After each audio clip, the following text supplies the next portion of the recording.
이사야 1장 1절에서 20절까지의 말씀 제가 봉독하겠습니다. 유다 왕 우시야와 요담과 아하스와 히스기야 시대에 아모스의 아들 이사야가 유다와 예루살렘에 관하여 본 계시라. 하늘이여 들으라, 땅이여 귀를 기울이라. 여호와께서 말씀하시기를 내가 자식을 양육하였거늘 그들이 나를 거역하였도다. 소는 그 임자를 알고 나귀는 그 주인의 구유를 알건만은 이스라엘은 알지 못하고 나의 백성은 깨닫지 못하는도다 하셨도다. 슬프다 범죄한 나라요 허물진 백성이요 행악의 종자요 행위가 부패한 자식이로다. 그들이 여호와를 버리며 이스라엘의 거룩하신 이를 만홀히 여겨 멀리하고 물러갔도다. 너희가 어찌하여 매를 더 맞으려고 패역을 거듭하느냐. 온 머리는 병들었고 온 마음은 피곤하였으며 발바닥에서 머리까지 성한 곳이 없이 상한 것과 터진 것과 새로 맞은 흔적뿐이거늘 그것을 짜며 싸매며 기름으로 부드럽게 함을 받지 못하였도다. 너희의 땅은 황폐하였고 너희의 성읍들은 불에 탔고 너희의 토지는 너희 목전에서 이방인에게 삼켜졌으며 이방인에게 파괴됨 같이 황폐하였고 딸 시온은 포도원의 망대같이 참외밭의 원두막같이 애워싸인 성읍같이 겨우 남았도다. 만군의 여호와께서 우리를 위하여 생존자를 조금 남겨두지 아니하셨더라면 우리가 소돔 같고 고모라 같았으리로다. 너희 소돔의 관원들아 여호와의 말씀을 들을지어다. 너희 고모라의 백성아 우리 하나님의 법에 귀를 기울일지어다. 여호와께서 말씀하시되 너희의 무수한 재물이 내게 무엇이 유익하니요. 나는 순양의 번제와 살찐 짐승의 기름에 배불렀고 나는 수송아지나 어린 양이나 수념소의 피를 기뻐하지 아니하노라. 너희가 내 앞에 보이러 오니 이것을 누가 너희에게 요구하였느냐. 내 마당만 밟을 뿐이니라. 헛된 재물을 다시 가져오지 말라. 분향은 내가 가증히 여기는 바요. 월삭과 안식일과 대회로 모이는 것도 그리하니 성회와 아울러 악을 행하는 것을 내가 견디지 못하겠노라. 내 마음이 너희의 월삭과 정한 절기를 싫어하나니 그것이 내게 무거운 짐이라 내가 지기에 곤비하였느니라. 너희가 손을 펼 때에 내가 내 눈을 너희에게서 가리고 너희가 많이 기도할지라도 내가 듣지 아니하리니 이는 너희의 손에 피가 가득함이라. 너희는 스스로 씻으며 스스로 깨끗하게 하여 내 목전에서 너희 악한 행실을 버리며 행악을 그치고 선행을 배우며 정의를 구하며 학대받는 자를 도와주며 고아를 위하여 신원하며 과부를 위하여 변호하라 하셨느니라. 여호와께서 말씀하시되 오라 우리가 서로 변론하자. 너희의 죄가 주홍 같을지라도 눈과 같이 희어질 것이요 진홍같이 붉을지라도 양털같이 희게 되리라. 너희가 즐겨 순종하면 땅의 아름다운 소산을 먹을 것이요 너희가 거절하여 배반하면 칼에 삼켜지리라. 여호와의 입의 말씀이니라. 아멘. 하나님의 은혜와 기도의 응답이 있는 새벽 되시기를 주님의 이름으로 축원합니다. 제가 본문의 말씀을 가지고 오라 우리가 서로 변론하자. 오라 우리가 서로 변론하자라는 제목으로 함께 하나님 말씀을 상고해 보고자 합니다. 오늘부터 우리는 지금까지 살펴보던 시편 말씀을 잠시 멈추고 구약의 복음서라고 할 수 있는 이사야서 말씀을 함께 묵상하게 됩니다. 오늘 보면 1절 말씀을 보면 먼저 이사야 선지자가 사역했던 시대적 배경이 소개되고 있는데요. 유다 왕 우시야와 요담과 아하스와 히스기야 시대라고 말씀하고 있습니다. 이 시기는 밖으로는 아수르라고 하는 그 아주 잔혹하고 거대한 제국이 이스라엘을 삼키려고 기회를 엿보고 있었고 또 안으로는 영적인 타락과 우상 숭배가 극에 달했던 그야말로 아주 위태롭고 혼란스러운 시대였습니다. 이 어두운 시대에 부름받은 선지자는 여호와는 구원이시다라는 이름의 의미를 가지고 있는 이사야입니다. 세상의 힘과 권력이 난무하는 상황 속에서 오직 만군의 여호와 하나님이 참된 구원이시다라는 사실을 선포하도록 부름을 받은 것입니다. 그런데 오늘 본문 1절 하반절을 보시면 이사야가 본 계시의 대상이 누구입니까? 하나님을 모르는 이방 나라가 아닙니다. 바로 유다와 예루살렘에 관하여 본 계시라고 말씀합니다. 유다와 예루살렘은 곧 하나님의 말씀을 맡은 언약 백성을 의미합니다. 언약 백성이라는 것은 마땅히 하나님의 통치를 받으면서 그 언약과 약속에 신실하게 응답하면서 그 언약을 지키면서 살아가야 했었죠. 그러나 그들은 그 하나님과의 언약을 무참하게 깨트려 버리고 하나님을 배신하였습니다.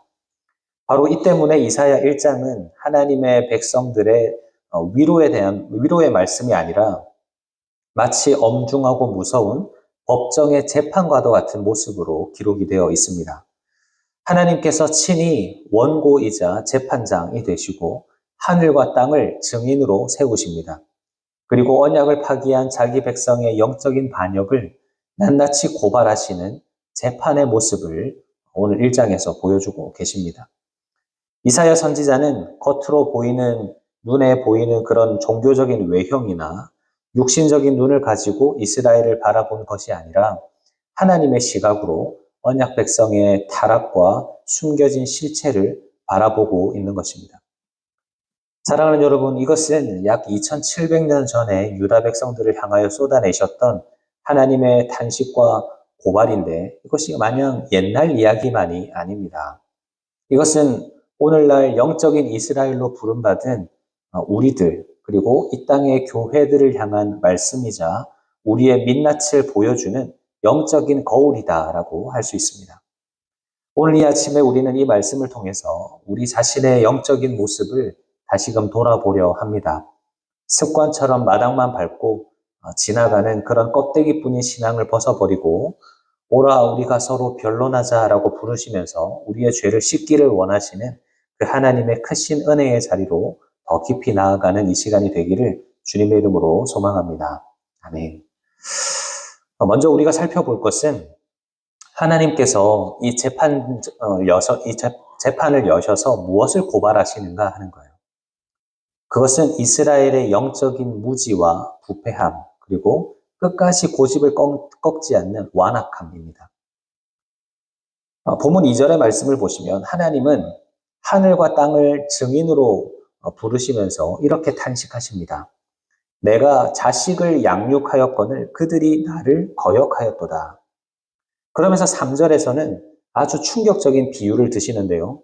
소는 그 임자를 알고 나귀는 그 주인의 구유를 알건만은 이스라엘은 알지 못하고 나의 백성은 깨닫지 못한다라고 말씀합니다. 여러분, 여기서 소와 나귀가 의미하는 바는 이들은 사람에 비하면 너무나 보잘것없는 미물이라는 거예요. 그런데 이 지능이 없는 짐승조차도 자기를 돌봐주는 주인을 알아보고 때가 되면 주인의 구유로 돌아갈 줄을 아는데 하나님의 사랑과 은혜로 양육을 받은 이 하나님의 백성인 이스라엘이 그 은혜도 까맣게 잊어버리고 또 생명의 주관자이신 하나님을 알지 못한다라는 겁니다. 이것은 단순히 지식이 부족하다라는 의미가 아닙니다. 4절 말씀처럼 그들은 여호와를 버리고 이스라엘의 거룩하신 일을 만홀히 여겨서 멀리하고 물러갔습니다. 하나님의 다스리심을 거부하고 스스로 인생의 주인이 되려고 한 반역의 죄. 이것이 언약 백성들이 빠져버린 부패함의 실체였습니다. 이토록 부패하여서 등을 돌린 자녀들을 바라보시는 그 하나님 아버지의 마음이 어떠했겠습니까? 하나님은 그들을 사랑하셨기 때문에 그들을 죄악의 길에서 돌이키게 하기 위해서 징계의 매를 드셨습니다. 그것이 5절과 6절 말씀인데요. 너희가 어찌하여 매를 더 맞으려고 폐역을 거듭하느냐. 온 머리는 병들었고 온 마음은 피곤하였으며 발바닥에서 머리까지 성한 곳이 없이 상한 것과 터진 것과 새로 맞은 흔적뿐이거늘 이라고 말씀합니다. 온 몸이 만신창이가 되도록 매를 맞았습니다. 나라가 이방 민족에게 짓밟히고 7절 말씀처럼 땅이 황폐해지는 극심한 고난을 겪습니다. 그런데도 이 백성들이 어떻게 반응했습니까? 그 무서운 매를 맞으면서도 고집을 꺾지 않고 폐역을 거듭합니다. 제발 돌아오라고 하나님께서 사랑의 징계를 내리고 계심에도 불구하고 그 말씀을 듣지 않고 눈물을 흘리며 엎드리기는커녕 오히려 하나님을 원망하면서 더 멀리 도망치는 완악한 모습을 보여주고 있습니다. 그런데 이렇게 소나 나귀보다 못한 지독한 부패함이나 또는 온몸이 상하도록 매를 맞으면서도 돌이키지 않는 이 완악함이 과연 유다 백성들만의 이야기겠습니까? 십자가의 은혜로 구원을 받았음에도 불구하고 자꾸만 내 삶을 나의 힘과 세상의 것으로 채우려고 하고 또 삶의 고난과 징계 속에서도 주님 앞에 엎드리기보다 여전히 내 고집을 꺾지 않는 부끄러운 모습이 우리에게 있지는 않는가 하는 것입니다. 그런데 이렇게 하나님의 백성들인 이스라엘이 부패하고 완악하게 타락해버린 그 원인이 어디에 있다라고 이사야 선지자가 지적하고 있냐면 부패한 예배, 즉 병든 종교 생활에서 그 이유를 찾고 있습니다. 본문 11절에서 14절까지를 보면 이 이스라엘 백성들은 겉으로 보기에는 괜찮은 종교인이었습니다. 무수히 많은 재물을 바쳤고 숫 양의 번제와 살찐 짐승의 기름을 드렸고 월삭과 안식일과 수많은 절기들을 꼬박꼬박 지켰습니다. 아마 주변 나라들, 세상 사람들의 눈으로 보았을 때는 이 이스라엘 사람들은 자기의 신을 아주 잘 섬기는 그런 열심 있는 예배자처럼 보였을 겁니다. 그런데 이 화려한 예배, 이들의 무수한 예배를 받으시는 하나님의 마음은 어떻습니까? 11절을 보면 나는 기뻐하지 않는다 라고 말씀합니다.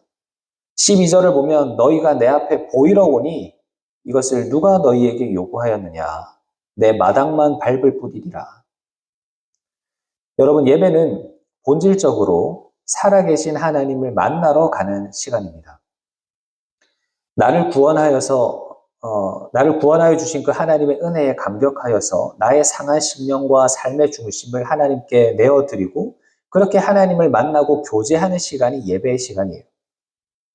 그런데 이들은 하나님을 만나러 온 것이 아니라 그저 출석 도장을 찍듯이 하나님께 자신을 보이러 왔습니다. 삶의 애통함이나 회개는 전혀 없고 그저 습관적으로 성전 마당만 밟고 하나님께 제물을 드려야 한다라고 하니까 제물을 드리고 가는 그런 껍데기 예배. 나 자신이 전혀 담겨져 있지 않은 그런 형식적인 종교 행위로 전락해버린 겁니다. 이들의 이기적인 신앙은 기도에서도 여실히 드러납니다. 15절을 보시면 너희가 손을 펼 때에 내가 내 눈을 너희에게서 가리고 너희가 많이 기도할지라도 내가 듣지 아니하리니 이는 너희의 손에 피가 가득함이라. 여러분, 기도가 무엇입니까? 두 손을 높이 하나님께로 들고 하나님 앞에 항복 선언을 하는 것입니다. 그래서 하나님 앞에 모든 것을 내려놓고 하나님이 나의 주인이 되시고 그래서 나의 모든 것들을 하나님께 맡긴다라는 그 교제의 행위가 기도인데 이들은 어떻게 기도했습니까? 성전 밖에서는 이웃을 짓밟고 억울하게 하여서 손에 피를 가득 묻힌 채로 자신들의 악한 삶은 하나도 바뀌지 않으면서 성전으로 와서 기도할 때는 오직 자기 욕망을 채워달라고 손을 펴서 요구하기만 했습니다. 하나님을 사랑하고 이웃을 섬기기 위한 예배가 아니라 철저히 하나님을 이용하여서 나의 유익을 얻어내려는 종교적인 거래에 불과했던 겁니다. 사랑하는 여러분, 애통하는 회개와 삶의 변화가 동반되지 않는 예배, 내가 죽고 십자가만 남는 그 은혜가 빠져버린 예배는 결코 우리를 거룩하게 만들지 못합니다. 오히려 그런 예배는 오늘 말씀을 근거로 보면 안하니만 못합니다. 왜냐하면 은혜 없이 형식적인 종교 생활만 반복하는 사람은 세상의 불신자들보다 영적으로 더 교만해지고 완악해지기 때문입니다. 이사야 선지자는 바로 이 부패한 종교 생활이 언약 백성의 영혼을 병들게 한 가장 치명적인 요소였다라고 고발하고 있습니다. 이러한 이사야 선지자의 말씀 앞에 우리의 예배와 기도는 어떠한가를 좀 돌아보면 좋겠습니다. 주일마다 습관적으로 교회 마당만 밟고 돌아가지는 않습니까? 내 손에는 미움과 탐욕과 이기심으로 가득한 채 하나님을 나의 성공의 도구로 이용하고 있지는 않습니까? 혹 우리 안에 이러한 모습이 있다면 이제 이러한 모습을 끊어내고 진실된 마음으로 주님을 만나는 참된 예배를 우리는 회복해야 합니다. 그렇다면 마지막으로 우리가 그리고 이스라엘 백성들이 이러한 타락과 죄 앞에 서 있을 때 하나님은 이런 이스라엘 백성들을 향하여서 구원과 회복의 길을 어떻게 여셨는가? 그것은 삶의 돌이킴과 십자가로의 초청입니다. 본문 16절과 17절을 보면 하나님은 무려 9개의 명령을 하시면서 이스라엘 백성들의 삶의 변화를 강하게 촉구하십니다. 너희는 스스로 씻으며 스스로 깨끗하게 하여 내 목전에서 악한 행실을 버리며 행악을 그치고 선행을 배우며 정의를 구하며 학대받는 자를 도와주며 고아를 위하여 신원하며 과부를 위하여 변호하라 하셨느니라. 하나님께서 원하시는 참된 회개는 그냥 성전 안에 나와서 단지 눈물을 조금 흘리고 하나님 앞에 내 마음을 이야기하는 것으로 끝나지 않습니다. 성전문을 열고 세상 밖으로 나아가서 나의 일상 속에서 내 삶에 있는 악들을 끊어내고 내 이웃과 사회적 약자들을 향하여서 공의와 사랑을 실천하는 삶의 예배로 그것이 증명되어야 한다는 겁니다. 나의 유익만을 위해서 성전 마당을 밟던 그런 모습에서 돌이켜서 삶의 자리에서 하나님의 성품을 드러내는 것이 진짜 예배다라는 겁니다. 그런데 사랑하는 여러분, 정직하게 우리가 우리 자신을 돌아볼 때 우리 스스로의 결단과 힘만으로 이런 죄악된 모습을 씻어낼 수 있을까요? 이런 하나님을 향한 순전한 예배를 회복할 수 있을까요? 우리에게는 그럴 능력이 없습니다. 그래서 하나님은 18절에서 하나님의 은혜로 우리를 초청하시는데요. 여호와께서 말씀하시되 오라 우리가 서로 변론하자. 너희의 죄가 주홍 같을지라도 눈과 같이 희어질 것이요 진홍같이 붉을지라도 양털같이 희게 되리라. 우리의 부패함과 이기적인 모습이 마치 주홍처럼 붉고 진홍처럼 진해서 도저히 지워지지 않는 치명적인 죄라고 할지라도 주님 앞에 나와서 엎드리기만 하면 그 모든 것을 눈과 같이 양털과 같이 씻어주시겠다라는 은혜의 선언입니다. 여러분, 하나님은 우리 자신에게 너희가 너희의 죄를 스스로 씻어내라고 말씀하지 않으십니다. 나를 대신해서 피 흘리신 그 예수 그리스도의 보혈을 의지할 때 주님께서는 친히 우리의 죄를 깨끗하게 씻어주시겠다라는 그 십자가를 향한 초청을 하고 계신 겁니다. 그리고 이제 하나님은 19절과 20절을 통해서 우리에게 두 가지 길을 제시하면서 마지막 결단을 요구하시는데요. 이 십자가 은혜에 감격하여서 주님의 말씀에 즐겨 순종하면 땅의 아름다운 소산을 먹는 생명의 길을 걷게 될 것이지만 끝까지 완악한 고집을 부려서 거절하여 배반하면 심판의 칼에 삼켜지고 말 것이다라는 두 가지 길입니다. 여러분, 우리는 이 두 갈래의 길 앞에서 어느 길에 서 있습니까? 주님은 오라 우리가 서로 변론하자. 너희가 정결하게 되는 길은 나에게 나오는 길뿐이다. 그러니 주저하지 말고 내게로 나아오라고 말씀하고 계십니다. 이 부르심 앞에 우리가 즐거이 순종하기를 소망합니다.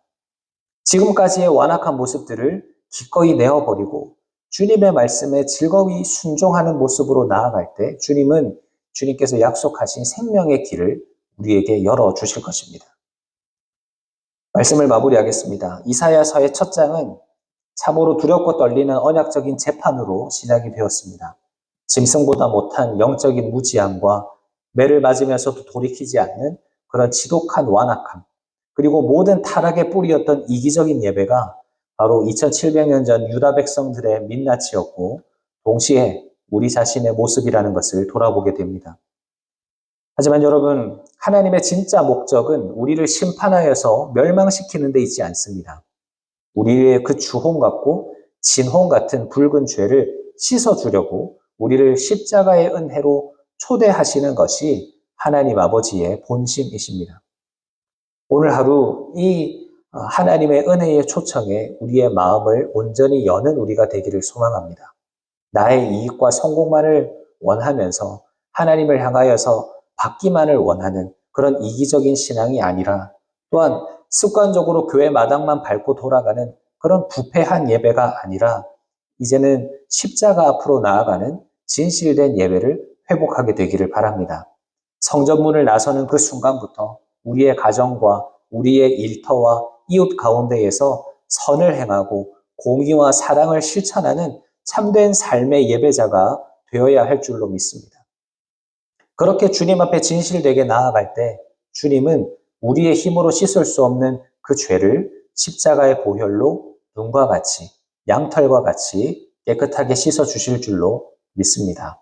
이 능력을 힘입어서 주님의 말씀에 즐거이 순종함으로 생명의 아름다운 소산을 풍성히 누리시는 우리 모두가 다 되시기를 주님의 이름으로 축원합니다. 아멘.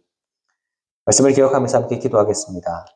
은혜와 자비가 풍성하신 하나님 우리 아버지, 오늘 이사야 말씀을 통해서 우리의 부끄러운 민낯들을 보게 하시니 감사를 드립니다. 주님, 소와 나귀도 자기 주인을 알아보는데 우리는 나를 구원해 주신 그 주님의 은혜를 잊은 채로 내가 내 인생의 주인이 되려 했던 부패한 자였음을 겸손히 고백합니다. 마음을 다한 예배를 드리지 못하면서 손에는 이기심으로 가득한 채 내 욕망만을 위하여 살아왔던 모습들을 주님 용서하여 주시옵소서.